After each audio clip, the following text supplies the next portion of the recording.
Comment se fait-il que les chrétiens dans leur vie, l'Église dans son activité générale, connaissent si peu la puissance et la joie du Saint-Esprit? Ne serait-ce pas parce que la croix leur est si peu connue? Et je n'entends pas par là la croix du Christ en Golgotha, mais cette croix que tout enfant de Dieu doit expérimenter dans sa vie journalière, cette croix qui a une puissance de séparation, de crucifixion. L'Église actuelle a le plus grand besoin d'entendre prêcher le crucifixion de la chair. Il est urgent que la croix de Christ reprenne une place prépondérante. C'est à l'Église de Christ qu'il revient de dresser la croix, de l'honorer et la prêcher, en la portant et en la vivant.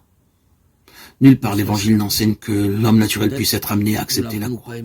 Au contraire, il démontre hardiment par la prédication même de la croix que le cœur de l'homme est naturellement l'ennemi de Dieu.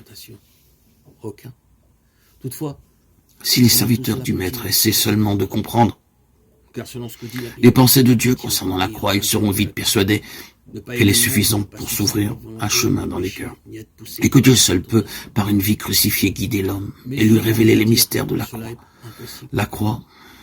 La croix seule, la croix et sa puissance de séparation et de destruction acceptée dans la vie quotidienne, voilà l'unique chemin jusqu'au trône de Dieu. Tout enfant de Dieu a l'esprit du Dieu vivant demeurant en lui. En annonçant la croix, la vie crucifiée, le crucifixion de la chair, nous ne prétendons pas lui dicter ce qu'il doit faire, mais ce qu'il peut attendre du Saint-Esprit qui demeure en lui. La croix est le plus grand de tous les mystères. Il renferme tous les autres, et il est au centre de tous les autres. Mystère de la mort et de la vie, la mort qui règne, et la mort vaincue qui devient le chemin de la vie éternelle. Le mystère de la rédemption. La croix d'infamie, devenant pour le pécheur la puissance victorieuse. La croix, c'est le jugement que Dieu prononce sur le péché.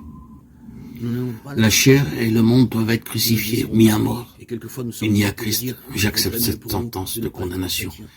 Et avec le secours de la vie de Christ, je vis comme étant crucifié avec lui. C'est parce que Christ a souffert la croix, que sa puissance pour sauver nous a été révélée. Cet esprit de sacrifice et cette puissance salvatrice était en lui, à l'état de disposition, de principe de vie. Et maintenant qu'il est retourné au ciel, c'est encore de façon identique que s'exerce sa puissance de salut, un principe de vie déposé en ses rachetés et qui devient agissant par eux. La croix et l'esprit sont tous deux la puissance de Dieu, mais la croix est l'endroit secret où demeure cette puissance. C'est pourquoi elle est appelée faiblesse de Dieu et folie de Dieu. Car quel homme n'eût jamais songé à chercher la puissance dans la croix? Nous devons être rendus participants de tout ce que la croix et la mort de la croix impliquent. Notre vie manifeste si, oui ou non, nous sommes en communion avec la croix. Elle manifeste si nous faisons nos délices de partager avec le Christ ce même esprit de sacrifice, d'abnégation qui le conduisirent au calvaire. Il est facile d'amener les hommes à accepter une croix toute extérieure qui ne pénètre pas la vie et ne la transforme pas. Ce n'est pas là la croix de Christ. Néanmoins, nous reconnaissons en même temps que Christ a déjà atteint la perfection. En conséquence, tout ceci nous montre le fait que Dieu lui-même peut seulement vivre selon le modèle de vie qu'il a établi. En nous exprimant d'une autre façon, nous pouvons dire qu'il faut le même genre de vie pour vivre une vie comparable. Par exemple, un oiseau seul peut vivre une vie d'oiseau ou un animal une vie d'animal, de sorte que l'on peut affirmer avec précision que Dieu seulement peut vivre la vie de Dieu. Puisque Christ est Dieu, Christ seul peut donc vivre selon le modèle de vie de Dieu. Pour vivre pour moi c'est Christ, Philippiens 1, 21. Ce verset dit-il comme Christ? Non. Dit-il d'imiter Christ? Non. Dit-il de prendre Christ comme le modèle et de le suivre? Une fois encore, non. Il dit que pour moi vivre c'est Christ.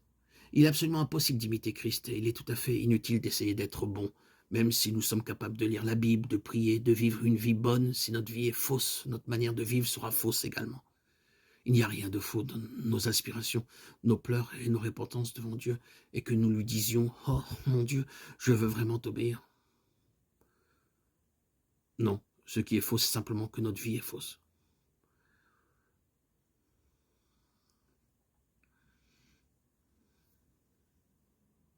Oh, laissez-moi vous dire que si nous pouvions croire vraiment que nous ne pouvons pas, ce serait bien mieux. Dieu ne veut pas que vous essayiez. La vie qu'il nous donne n'est pas du genre tombe et répands-toi. Il veut que nous vivions comme Christ vit, parce que c'est Christ en nous qui désire exprimer son style de vie.